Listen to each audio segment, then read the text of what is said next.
Salam müəllimlər, 8-ci sinif dərsindən 15-ci mövzunun izahına baxırıq. Mövzumuz elektrik mühərrikləridir. Elektrik mühərrikləri icraedici mexanizmlərdə avtomatlaşdırılmış qurğuları hərəkətə gətirmək üçün istifadə edilir.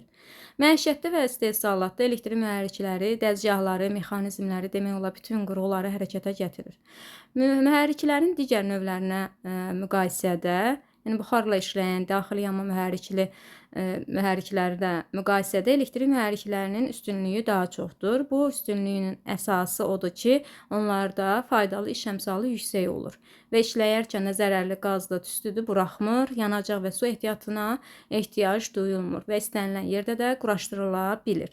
Elektrik mühərrikləri nədir? Elektrik mühərriki elektrik enerjisini mexaniki enerjiyə çevirən elektrik maşındır. Elektrik mühərrikləri hansı əlamətlərinə görə təsnif edilir? Fırlanan maqnit sahəsinin alınmasına görə kollektorlu, kollektorsuz, kollektorlu mövzuda tanış olacağımız mühərrikdir. Kollektorsuz mühərrikdə onları necə fərqləndiririk? Kollektorsuz mühərriklər uzun müddət istifadəyə yararlı olur. Onlardan hər hansı bir nasazlıq halları nadir hallarda baş verir və bu mühərriklərdə olan cihazlar daha baha satılır və onların səssiz işləmə rejiminə, yəni səsinin daha kollektorlu mühərriklərə nisbətən daha az olduğunu görə bilirik. İstifadə olunan cəryanın növünə görə dedikdə sabit, dəyişən, sabit cəryan biz bilirik ki, batareyalarda olan cəryandır. Dəyişən cəryan isə sənayedə, məişətdə istifadə etdiyimiz cəryanın növüdür. Fazaların miqdarına görə 1 və ya 3 fazalı və ya gücünə görə təsnif edilir. Məişətdə, istehsalatda ən geniş istifadə olunan kollektorlu elektrik mühərrikləridir. Bu mühərriklər elektrik enerjisini mexaniki enerjiyə çevirdiyi kimi, mexaniki enerjini də elektrik enerjisinə çevirir. Deməli, bu mühərriklər həm elektrik mühərrikləri mühərrik kimi, həm də generator kimi işləyə bilir. Kollektorlu elektrik mühərrikinin iş prinsipi bəs necədir, ona nəzər salaq. Fizika qanununa əsaslanaraq demək olar ki, maqnit sahəsində olan naqilə biz burada sol əl qaydasını görürük. Bu sol əl qaydası kollektorlu elektrik mühərrikinin iş prinsipinə əsaslanır. Burada maqnit sahəsini, iki altda üstdə maqnitləri görürük və bu ortadadır. Maqnit sahəsini biz yaratmış oluruq. Maqnit sahəsində olan naqilə, bu naqilə biz elektrik cəryanı buraxdıqda ona cəryan ətrafında yaranan maqnit sahəsi ilə sabit maqnit sahəsində yaranan qarşılıqlı qüvvə təsir etməyə başlayacaq.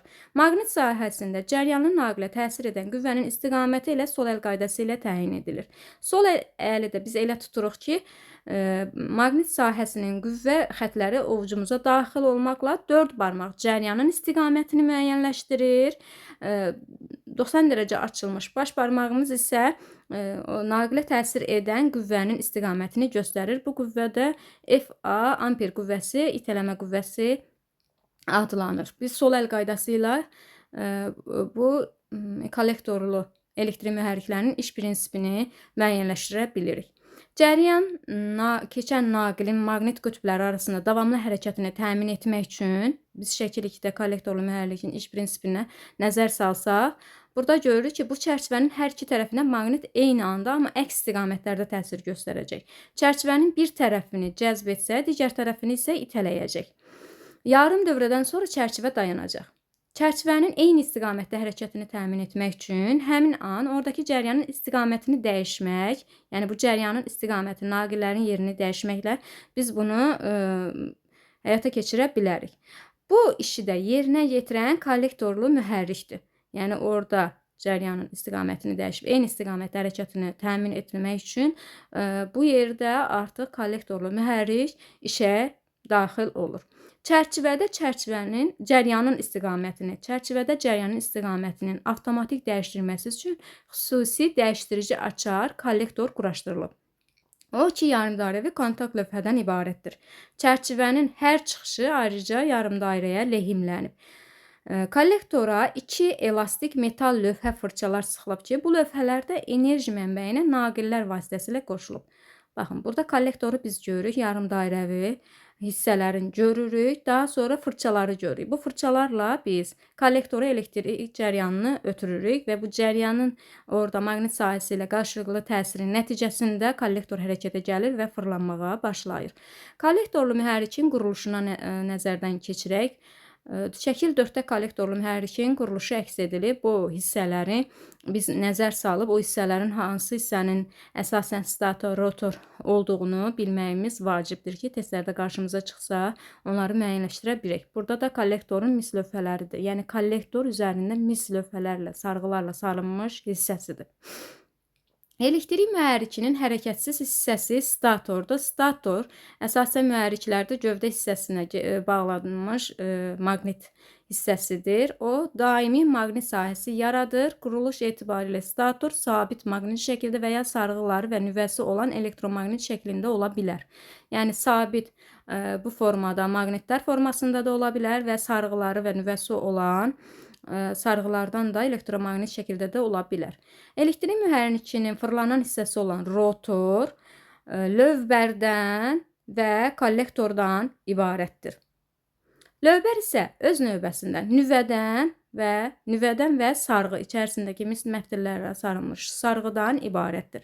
Mühərrikin lövbərində bir neçə sarğı olduğundan kollektor 2 deyil, çoxlu sayda bir-birindən və mühərrikin valından təcrid edilmiş yarım dairələrdən ibarətdir. Val statorun arxa və ön qapaqlarına preslənmiş dircəkli yastıqlarla fırlanır. Bu hissələrdə dircəkli yastıqlar var ki, bu dircəkli yastıqlar vasitəsilə val fırlanır. Elektrik mühərrikinin soyunması qanadı vala birləşdirilmiş ventilyatorun köməyi ilə həyata keçirilir. Vala arxa hissəsində mühərriklərdə biz görürük ki, arxa hissələrində ventilyator olur ki, bu da mühərrik qızmağa başlayanda ventilyator avtomatik işə düşür və onu soyutmağa başlayır. Bu kollektorla elektrik mühərrikinin quruluşudur və iş prinsipinə aid olan nüanslarıdır. Bir daha qeyd edirəm, şəkillərə nəzər salın. Şəkillərdə əsasən kollektor, daha sonra lövbər, lövbərin hissələri, nüvə və sarğı, bu hissələrə nəzər salaq. Testlərdə qarşımıza çıxanda onları ayırt etmək mümkün olsun. Daha sonra da quruluşuna və kollektorun mis lövhələrinə nəzər salırıq. Elektrik mühərrikinin kollektoruna nəzər salırıq. Həmin hissələr testlərdə bizim qarşımıza çıxa bilər. Bu qədər müəllimlər, ümid edirəm ki, mövzumuzun izahı sizin üçün faydalı oldu.